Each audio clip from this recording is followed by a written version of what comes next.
We're live. We're live, yay! Hello, world. Yep. Hello. All right.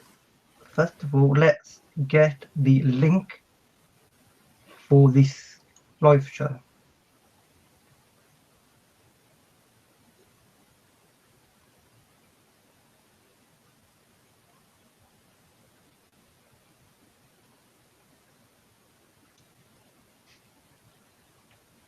That's it. That's it.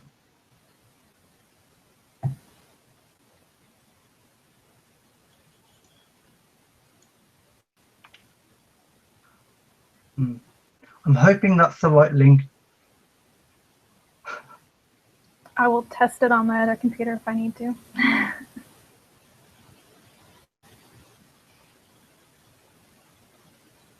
Well, we've got 4 viewers already. Ooh, okay, already.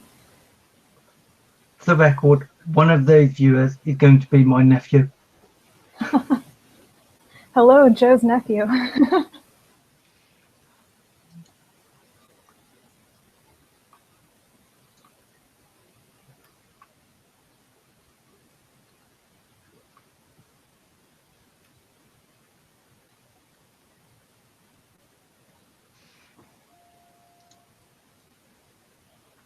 I see Maya is here. Hi, Maya.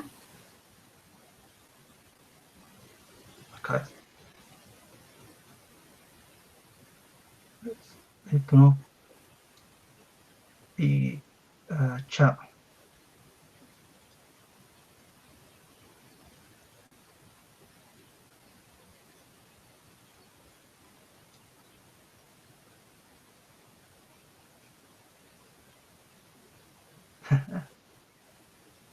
There's my nephew.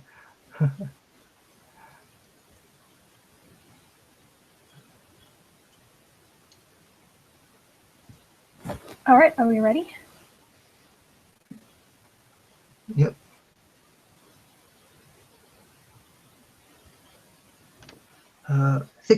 Four people, so we're good. Hi everyone. This is a live show where me and Rachel are going to be talking about the various SFF based short stories that we read last month. Majority were released in February, but not all of them.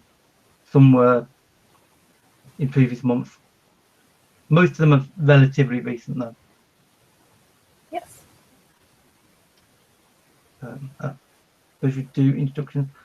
Oh, you want me to introduce myself first? Yep. Okay.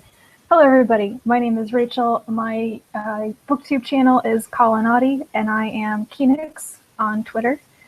And I don't know if people probably already know, I read lots of science fiction and fantasy, and I've been reading short fiction and intensely for about the last 6 months, and I was very new to it when I started reading it. So I'm converted to short fiction now.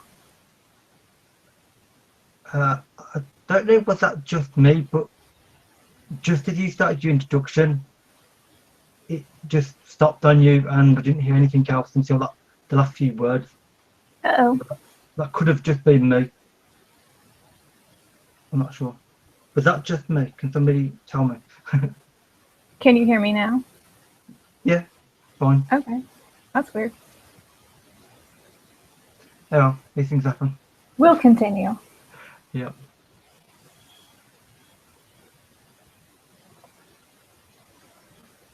So this is a monthly series where we're going to be doing it on probably the first Saturday of each month, probably around this time.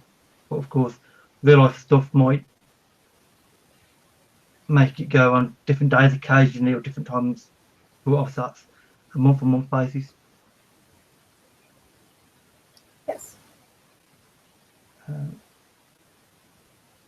These short stories are mainly from, at the moment, well, for me, it's Clark's World, Uncanny, and Tor.com at the moment.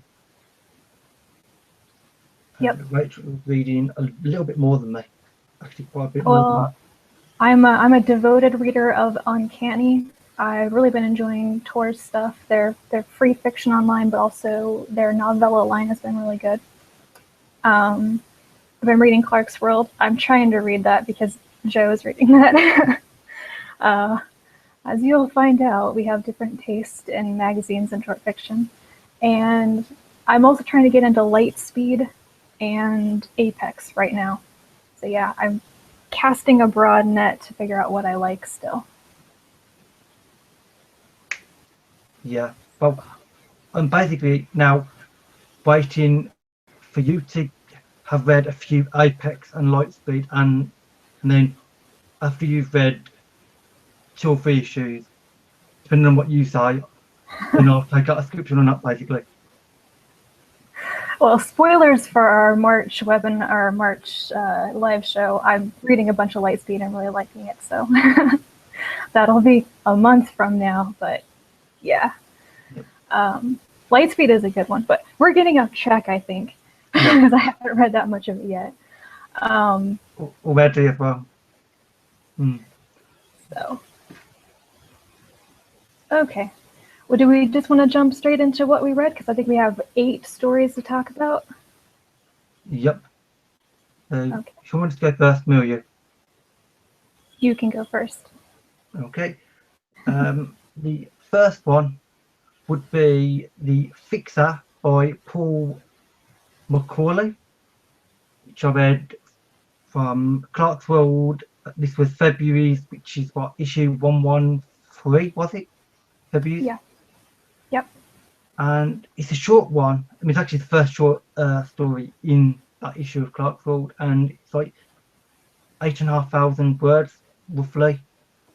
But I thought it's quite interesting because it's about an AI that's presumably, you're not told exactly, but in some sort of satellite, like a stationary orbit amongst the planet, and it's controlling and sort of monitoring this planet.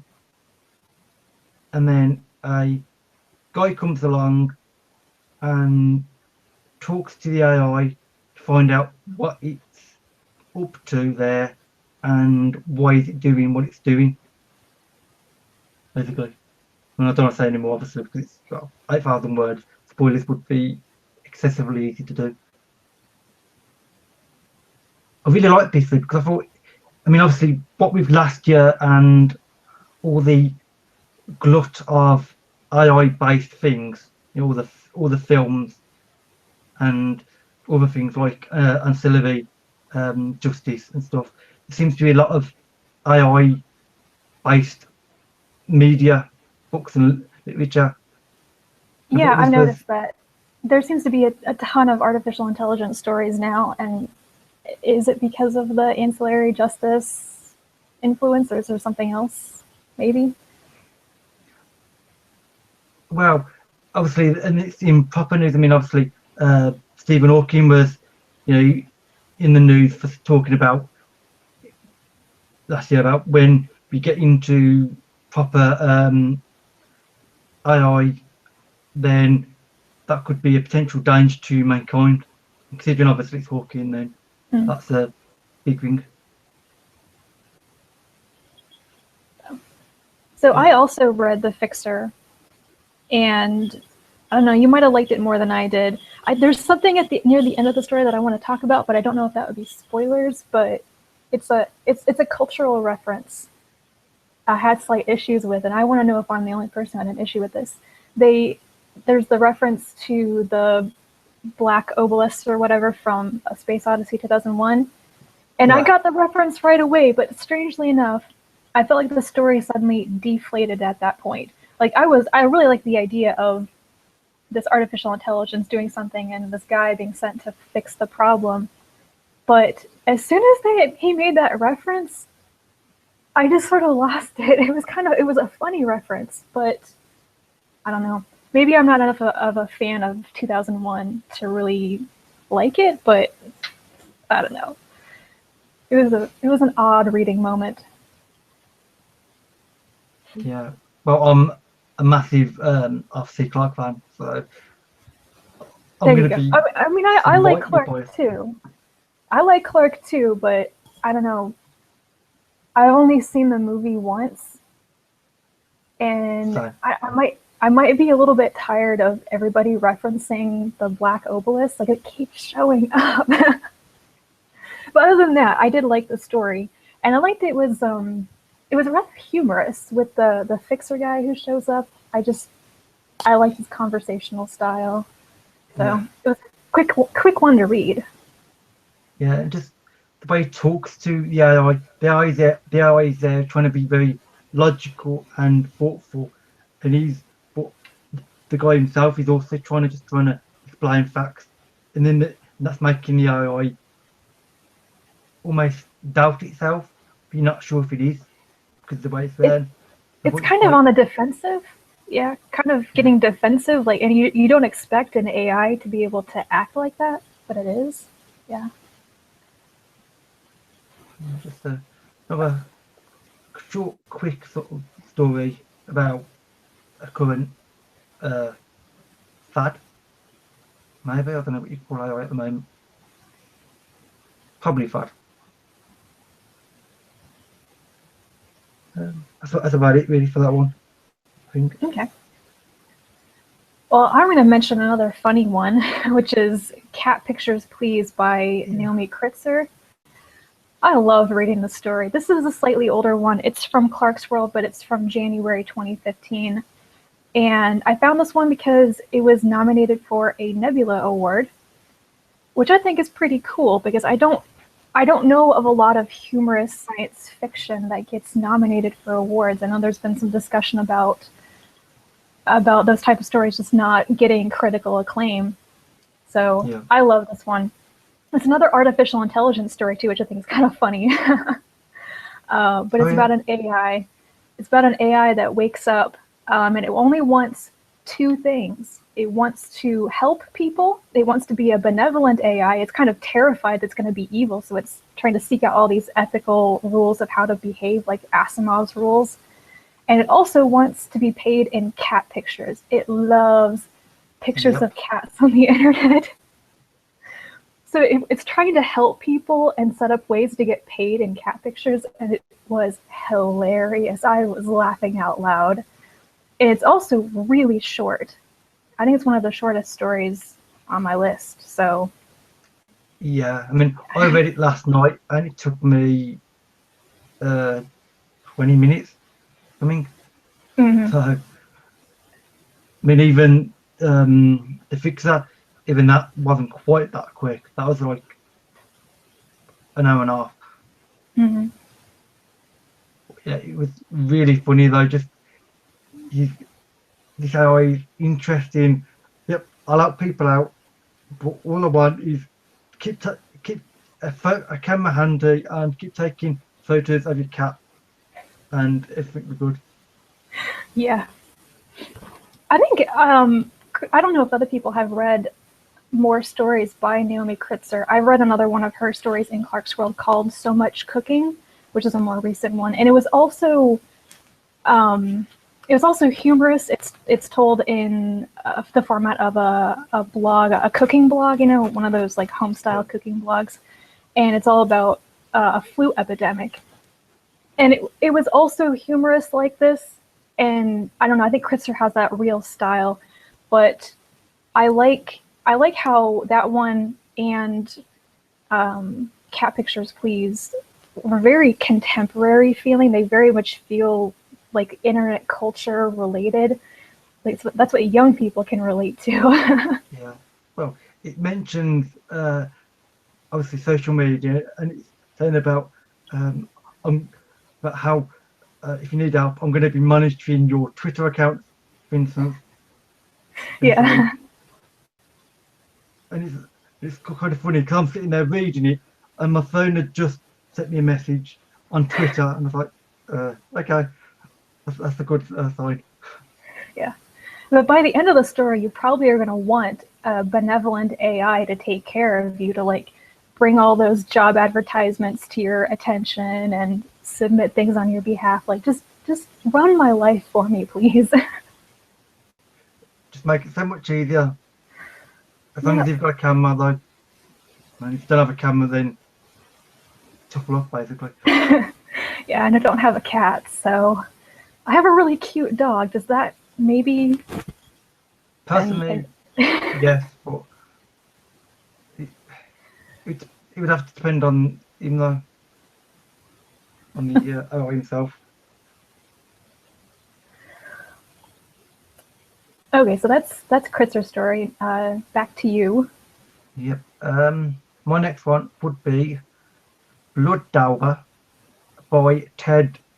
God, Kazmatka, I think that's pronounced it, and Michael Paul. This one was in where was it? Clarksville, wasn't it? Yeah, this was in Clarksville, and this was a really interesting one, I thought, because it's a guy working at a zoo, and he finds this insect, let's say, this little creature, and he puts it in the back room of a zoo. At the same time as he finds the insect, on the same sort of day or two, he gets a new work person from the local sort of prison sort of work program, like outreach type thing, which he has to deal with. And he's in an unhappy marriage as well. And then this creature is not exactly what it seems, but then the prisoner is also may or may not be what he seems, and even he might not be. It's all, you're not entirely sure what's going to happen next, because the characters appear to be one thing and they're not, especially the weird insect thing, which is quite curious, I thought. And I like the ideas of sort of life and evolution in it, and you can't take everything at face value. And I rated this quite highly, I believe. Yeah, I'll give it a 4.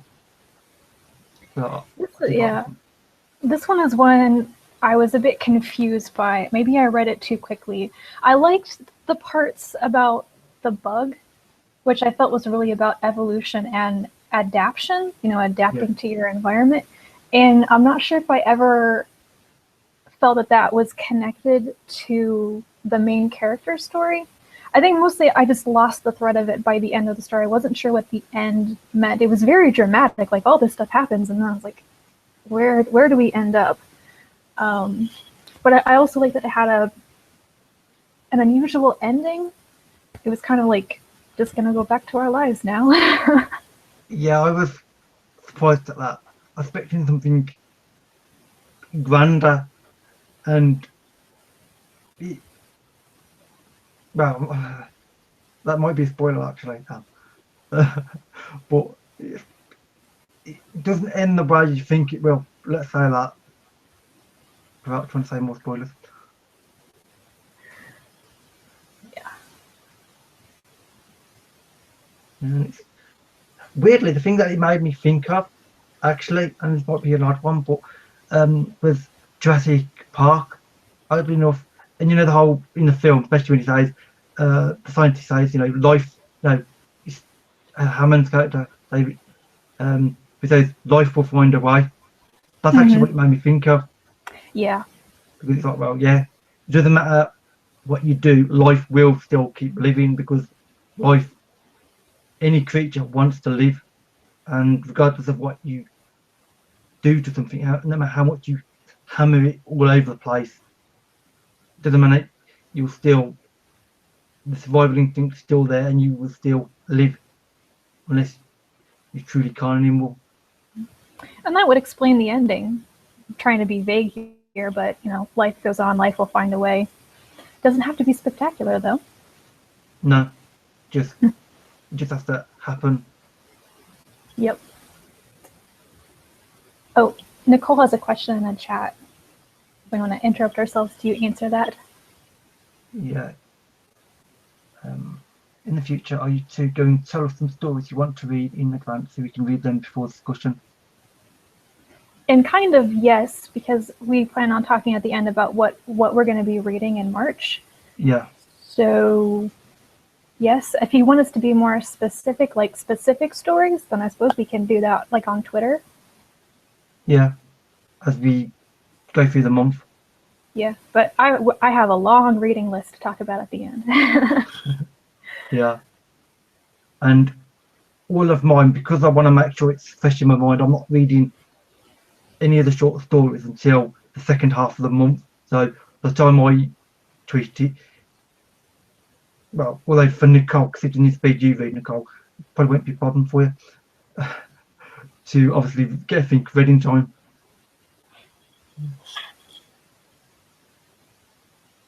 Yeah, we can do that in tweets or something. Yeah. Yep.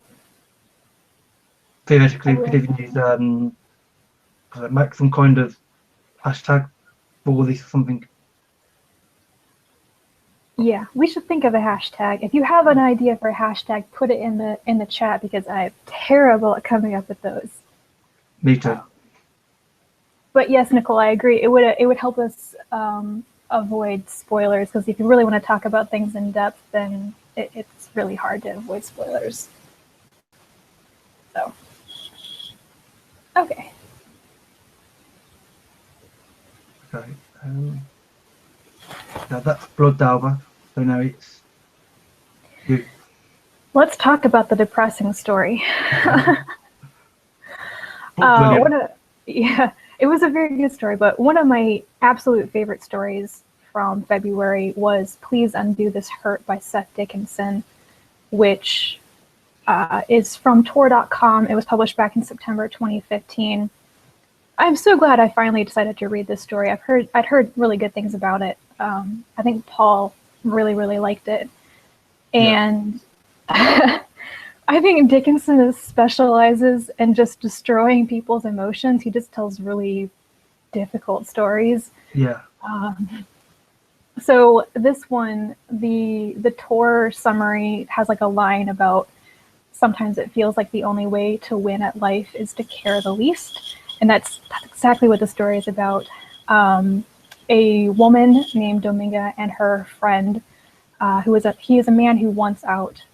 His life he thinks his life is awful and that he's hurting everybody, and he doesn't want to commit suicide though. However, they come across as kind of suicidal, but he so badly doesn't want to hurt people that he can't even contemplate suicide because it would hurt the people that he leaves behind. He wants to just be as if he never existed. He wants to like wipe his whole life. And so the question is, if you had a way to do it, would you really erase yourself and have it be as if you've never been born? And the woman in the story is given a way to do this, and she takes it back to her friend, and they have this conversation about, who goes first. And it hurt, because I mean, I personally don't know anybody who's ever said like suicidal things to me or ever directly said, I just don't want to hurt people anymore. I want a way out. But I have had some people say similar things about their life, and it's so real and it hurts. So this one, I think this was just a really tough and difficult emotional subject to tackle, and Dickinson did it really well. It's quite a short story. It goes by really quickly. I was like glued to the page while reading it, which doesn't happen all that often with short fiction for me. So I really recommend that one. And if you like how brutal Dickinson's book Borrow Cormorant is, then you try this story. It is contemporary though, and it's almost not science fiction. I don't know if you agree with that, but it's contemporary, and there's so little of a speculative fiction element in it. You could read it as not even genre fiction if you want to. I suppose the whole idea of having something that could just erase you from being born in the first place, I suppose that might be where the sort of science fiction angle comes in. Yeah. It's more, definitely more just like the ideas in it and the emotional impact for definite. Mm-hmm. What it makes you think. There's a line somewhere in the story. I wish I made a note of it, where they're discussing about whether they would actually do this and who would go first. And she says something. The lady says something to her friend about how it says, if you would actually do this, do you think that it would make me not want to do it? Like, would it change the world so much that I wouldn't want to do it too? I was like, is there really that big of a difference between erasing yourself and suicide? Would you still hurt people? You still have such a huge impact on each other. Like, one person, it changes so much in the world that you don't even realize. And can you decide to take yourself out of everybody else's life too? It's very difficult. Yeah, it's basically like, how much impact do we have on others throughout their lives? I mean, if I didn't exist, who else would be affected? And obviously the idea is, please don't do this. How about other people that, if I weren't around, some people that could have been done something brilliant, if I weren't there, they might have, I don't know, not had an idea, or might not have been annoyed by me to do something or whatever. And this could actually cause more problems and more hurt in the long run. But who can say one way or the other? Well, nobody can, really. Yep. So you could do a lot of thinking about that story. Yeah. I mean, I've only read one other thing by him. I haven't read Barry Corman yet, but I did read the one. Was it Morrigan's Shadow? Yeah, the Clarksworth story. Yeah, that was in. Was that December's? I think that might have been December's. Or if not January's Clarksworth. And that one was. I mean, it wasn't quite as ultra emotional as this one, but it still had that impact and still really made you think after reading it. Yeah, it just had that particular one was about soldiers and a war, and it was, it just had a war feel, but it was also, it had that same sort of intense emotional feel with the characters interacting, asking very difficult questions of each other. Actually, think about it, that was to do with the device that the other squad mates had to press something to sort of, and you have to have majority to essentially die, weren't it? Remember in the armour, you had like a kind of like a, well, it's horrible, but like a suicide button that they could choose on, but it was chosen by your squad mates. It's like having other people having to decide by majority whether you suicide. Something quite different.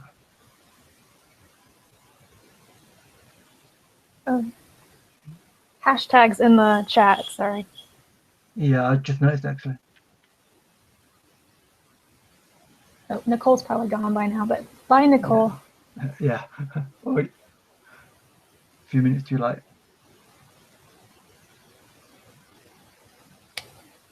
I like short SFF as a hashtag because it's short, as long as nobody else is using it for something else. Yep.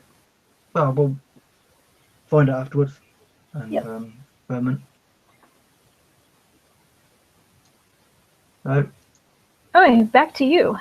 Yep. The next one for me would be one that I only decided to add this morning, in fact, and that is The Spy Who Never Grew Up by Sarah Rees Brennan. I only decided this morning to talk about it, even though I read it 7-8 days ago, and it took me quite a few days to think about it. And I don't know, it's just I'm thinking about short stories this morning, and obviously about this, and I don't know, for some reason, whenever I'm thinking about making sure what stories to talk about right now, I kept thinking about this one, so I was like, well, if I keep thinking about it so much, I have to talk about it. I thought it was interesting enough. It's a Peter Pan retelling. I'm not sure if it's a retelling or more like I thought like an additional story after the main Peter Pan story. I think it's more like an additional story years later in modern times, where Peter Pan basically gets approached by a member of British intelligence, MI5 or MI6, and gets employed as such as a spy. And the idea of it, I just thought was brilliant. I mean, Peter Pan as a small, sort of immortally youthful flying spy. He's also super lethal, and has also got the fairies sort of following him around as well, who can help him. I just love that idea, and I thought it's really weird because I'm not used to Peter Pan stuff, but a brilliant idea though. I really did. This is one I didn't like as much.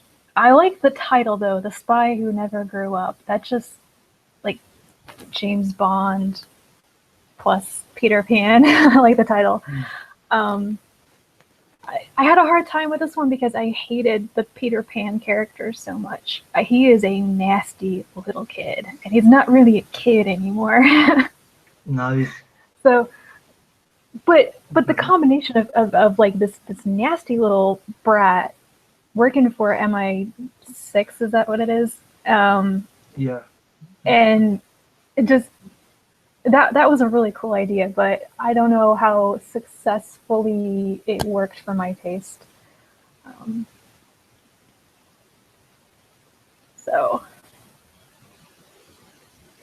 I thought that just the way they put him into the modern environment and just his character as well, because he's eternally youthful and he's kind of weird character because he should know better, and obviously he theoretically does know better because of what he is, but he kind of doesn't. He seems to be curiously dense and unable to kind of adapt and change to the world that he's now in, post Peter Pan sort of the main story, with Captain Hook and everything. And I liked it for that reason. Bringing him into modern Britain and flying over London and things. It just appealed to me. yep. I think maybe because I'm British or something. Appealed to me slightly more. I don't know. Maybe, yeah. I liked how Peter Pan he came across to me less of a child, but more like he had lived for so long that he was more like an adult pretending to be a child and refusing to admit that. Like, even though he's not supposed to be growing up, he kind of is. And he that just makes him nastier. Yeah. But having Peter Pan in our super modern world with like technology and stuff, I think that's a pretty cool juxtaposition. Yeah, I mean, especially as they didn't mention any technology by name, but they even vaguely mentioned alluded to technology. And I thought, obviously, the original Peter Pan, of course, there's no, it's no technology, nothing like that. So I thought that was just a nice little, interesting little addition. Mm-hmm. And overall, I did like this. Although it's an odd one though. One of the ones where some people might not like it though because of Peter, because like you said, he's a little brat, and frankly, you want to punch him in the face, but still.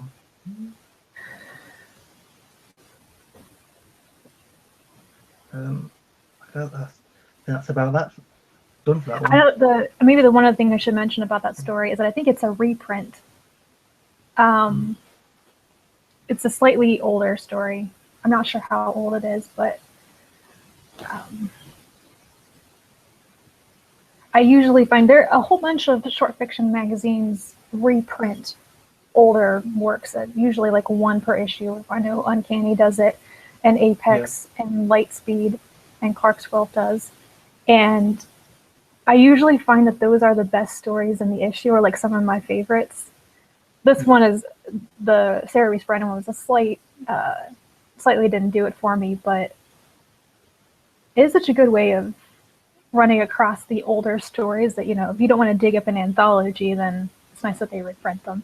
Yeah, and you can see old ideas on these things. Mm-hmm.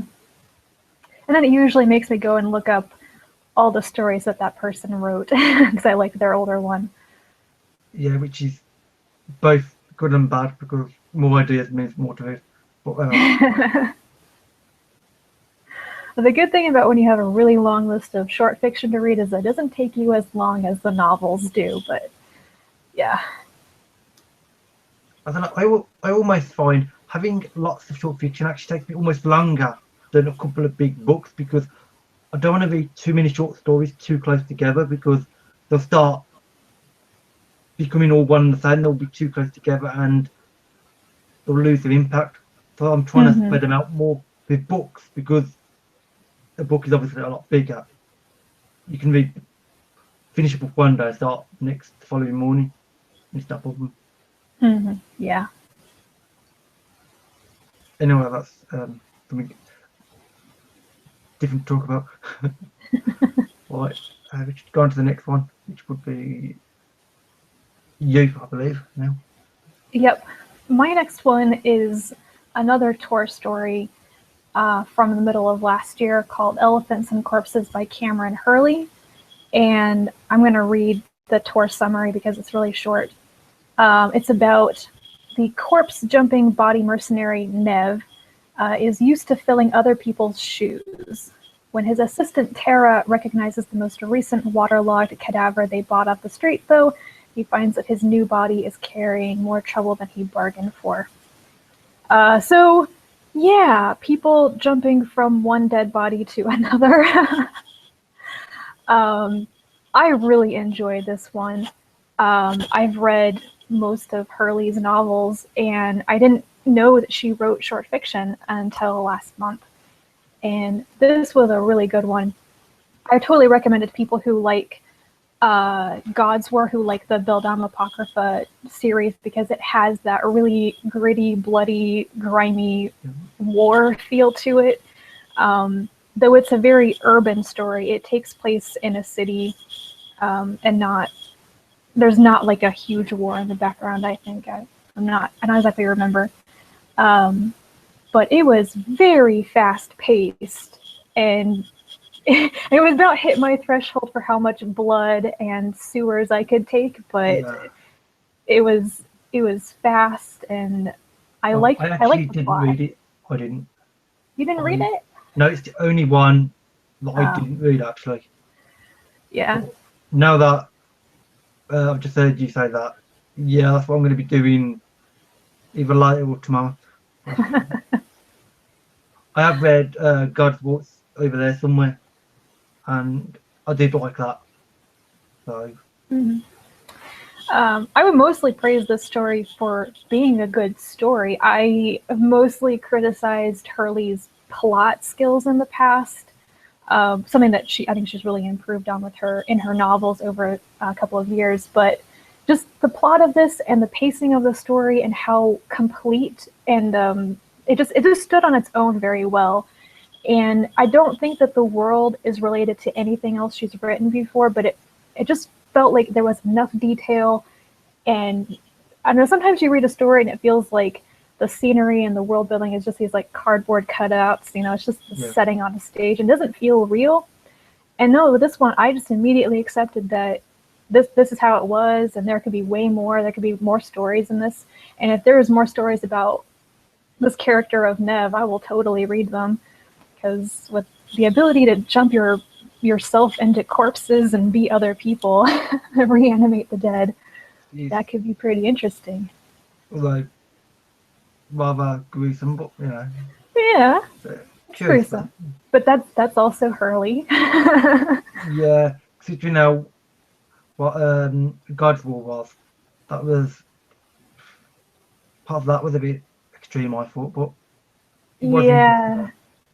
Nyx got beat up and bloodied a lot in that series. Yeah, like every other chapter, pretty much. Yeah. uh, so yeah, I don't have much more to say about Elephants and Corpses. It was a real action story, and I thought it was good fun to read it. Yep, and Hurley once again makes a world that, by the sound of it, works really quickly as soon as you start reading. Mm-hmm. Like a proper working world, not just one that sounds nice but actually wouldn't work. It seems quite good at that so far. Yep. So let's just check chat. Well then, the next one for me would be another one for me would be Oral Argument by Kim Stanley Robinson. I only read this last night, and it's an interesting one, and I'm not even sure what I think of it, frankly, which is why I'm talking about it, because it's a monologue by a guy in a court talking about a sort of ramifications of a scientific process, but the process itself is one that I'm not sure if it is. I mean, this was originally written. Um, was this a new one or an old story? Yeah, Oral Argument is like the first short story by Robinson Yeah, in it's an 20 old or one. 30 years, I think.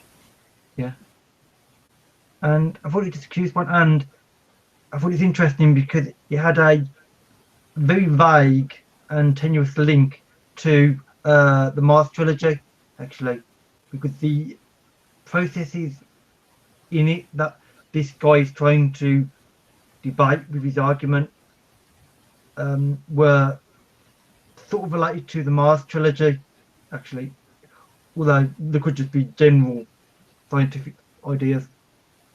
That's interesting. Huh. And it's curious because it's his account of what he's saying to the judge, to I don't know, barristers and the various uh, law people in the courtroom, and it's quite weird because you sort of every time you read one section, one bit of speech, you're trying to think, right, what is this person saying to him to get that response? And you're almost trying to supply your own conversation with the character, which I really like because it's not something I've come across for. I mean, I've come across it before, but not for a long time. Mm-hmm. I've read this one too, but it was quite a while ago. I don't remember exactly what it's about, but it does have a very unusual format. I liked what you said, that you don't get to see the answers. You don't get to see the questions. You only get to see the answers, and you can fill in. But Yeah, and it seems to be one of these stories, from what I can other people say, that people either really like it or think it's absolutely awful. I mean, truly terrible. I was actually, I'm actually neither though because it had interesting points, but I can see why it didn't have any big action points. It's just him talking to people in a courtroom. It's more of a curiosity than anything else. isn't it very political? I mean, they're talking about like laws and legalities and politics, and I think some people criticize the story for thinking that Robinson was putting his own political beliefs into it, or just being like very obviously what side he was on some sort of political debate. But I didn't. I liked the story when I read it because I had no idea there could be a connection to real world stuff. So whatever that means, that could be why some people don't really like it. Yeah, I mean, the people that say that though, but then in the Mars trilogy, which is there actually, he's talking a lot of politics in there. I mean, at one point, I'm going to be very careful about spoilers for it, but there's a very large conference, at least one, and they're trying to talk about the future government of Mars, and this section is massive. I mean, it's well over 150 pages long. This Whoa. enormous conference. It's like a 4-week conference or something on Mars, and I mean, I thought it's quite interesting, but it does that. What some people, yeah, could be bored, frankly, by the depth and the sheer amount of ideas he's throwing out there for you to read and either agree or disagree with. Mm-hmm. Interesting. This one actually goes on to with your next one. Yeah. The last one to talk about is another story by Kim Stanley Robinson. This is a reprint in Clarkesworld in the February issue called Mercurial. It's originally from 1985, though I just want to immediately say that it does not feel like it is a 30-year-old story. I got to the end when I saw the little reprint notice. I was like, you mean this isn't a new story by Robinson? Yeah.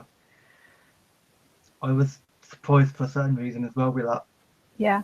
I really enjoy reading this because I have been reading I've been reading mysteries, and I've been reading a Sherlock Holmes-based book last week.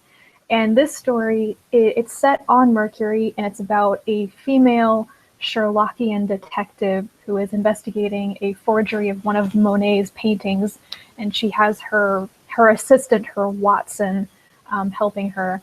So it's really just an investigation story about an art forgery, but it is set on Mercury, and it has like a moving city. I was trying to figure out how that worked. Like it moves like along a route. I don't know if you remember. I know it because this is actually, I don't know if you're aware, this is actually, it's written before the Mars trilogy books.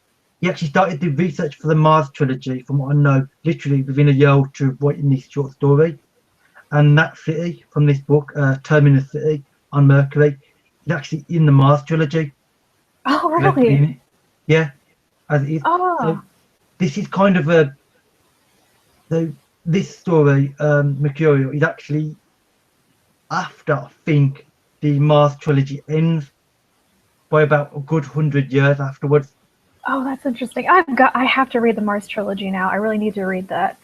But yeah, I need to make time.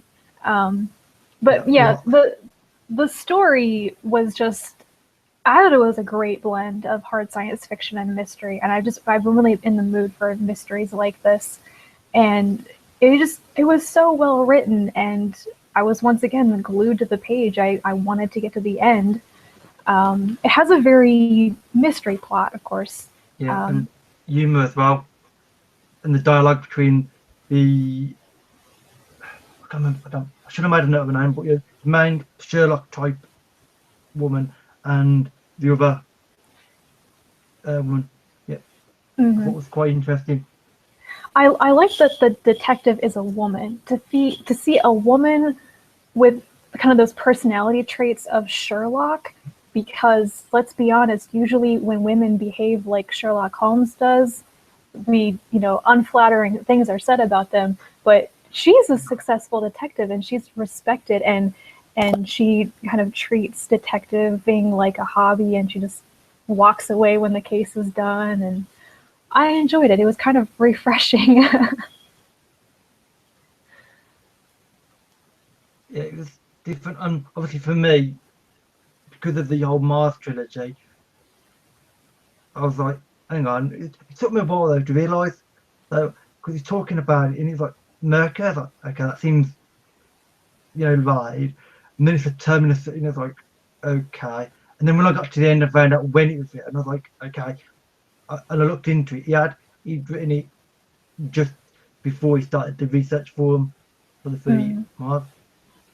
Before it was Yeah, quite clear. I might have read it way more as a science fiction story if I'd had that background with the Mars trilogy. I was just so focused on the plot. But like, try to reread that after reading the Mars trilogy would be really fun. Yeah, I think we're coming at it from different angles. You're reading it from detective and sort of mystery. I'm reading it from, you know, the heavy duty science fiction aspect of Mars trilogy. Yeah. So. But one that we both like, though. Okay.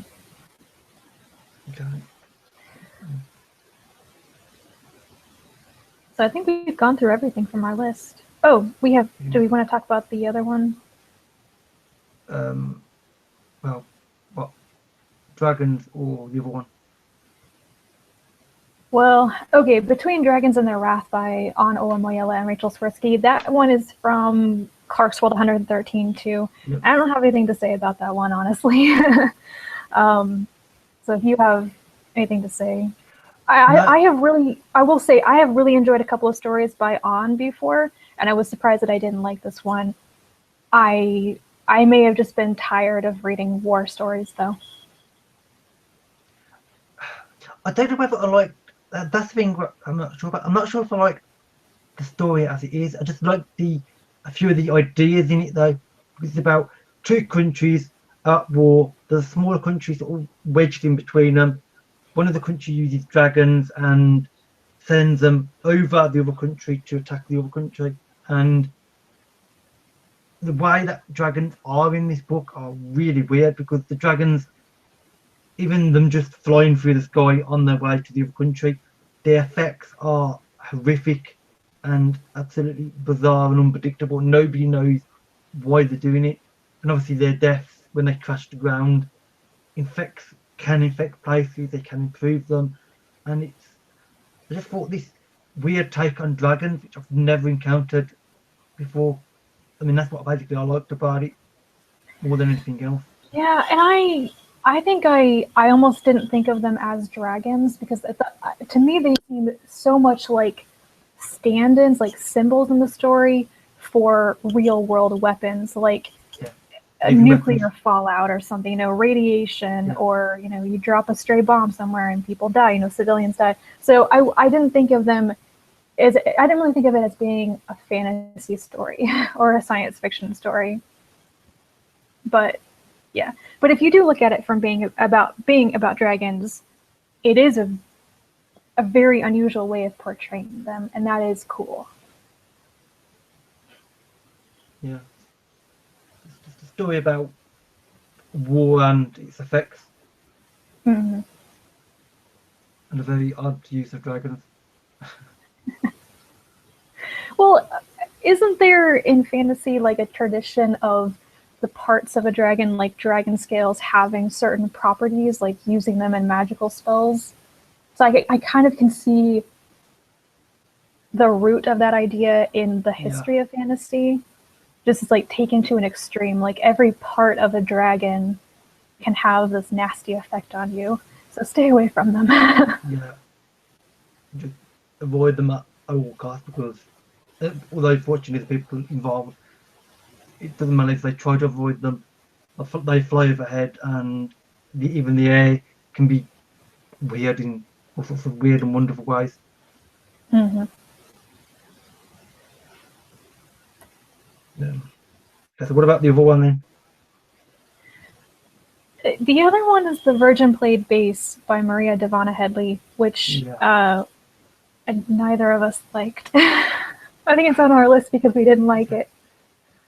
Yeah, and I read it and I still don't know. I have no idea what it's trying to say. I'm just puzzled by it, frankly, and I don't know what the author Maria's trying to actually say with character. What is it? It's a cat-like character. Puss in Boots. Puss in Boots, I think, is the. Just think of that, actually. Yeah. Well, I would say There are some stories in Uncanny Magazine where I find the interviews with the author about the story to be way more interesting than the story itself. And this is one. The interview with the author of the story, she actually explains some of the things that she put into it, some of the inspirations, and that was really cool. Like, just from that, how do you build a story from all these elements type of thing. But yeah, when I actually read the story, I did not understand what it was supposed to be about at all. Yeah, like, I'm trying to be careful what I'm saying in case somebody just. Well, there's some traditional type characters played, but in odd roles, and characters can be resurrected, but you're not told how that works. And the main character is basically Puss in Boots from Shrek, but rather than being voiced by Antonio Banderas, it's being voiced by, well, I'm not sure, but somebody a lot more unpleasant than Antonio Banderas. Basically, like a really nasty, drug fueled version with a really weird outlook on the world. And doesn't it take place during World War II? Or something like that? Well, a war anyway, definitely. Okay. Yeah. Probably was too. Another story about war that I wasn't in the mood for. Yeah. I mean, the one thing I did like is the actual main character of this, well, sort of Puss in Boots type variation. I just thought it was, I think I liked it because it was so different and because it was so unpleasant. I don't know. Well, Like, you know, it's a downright weird story, and if you like just weird stories, then this is the one. like that. But yeah, the message of it and the ideas were like, yeah, what were like, yeah, they're sort of going right over my head. Don't quite know what he's trying to say.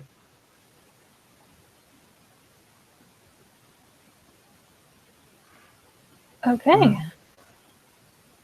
I Um, think that's everything. that's pretty much it. So, okay, let's. Nobody said anything in chat since a while ago. So let's decide what we're going to be reading this following month. Yeah. Well, I'll say mine first because, frankly, you're reading more, so it'll take you longer. For me, same ones as before. It's Clark's World, Uncanny, and Tor.com. And then in a few months' time, depending on what you say, it may be one or two others, but we'll see. Yeah. So in March, I'm going to be reading Uncanny issue 9, which is the March-April issue. It just came out. I have a backlog of Apex because I have an Apex subscription, so I've got issues 79 through 82. I'm not going to get through all of them, but I'm going to try. The new Clark's World, of course, Tor, like you said. Lightspeed, I want to start reading from the beginning of the year and just have read. I want to have read all of 2016, so I'm trying to get ahead on that. And I have signed up for a digital subscription to Asimov's. Yeah. They are one of the few SFF magazines people always talk about that doesn't seem to have free stories available online, and I'm really curious. So hopefully, I will have some stories from there to talk about next month. Yeah.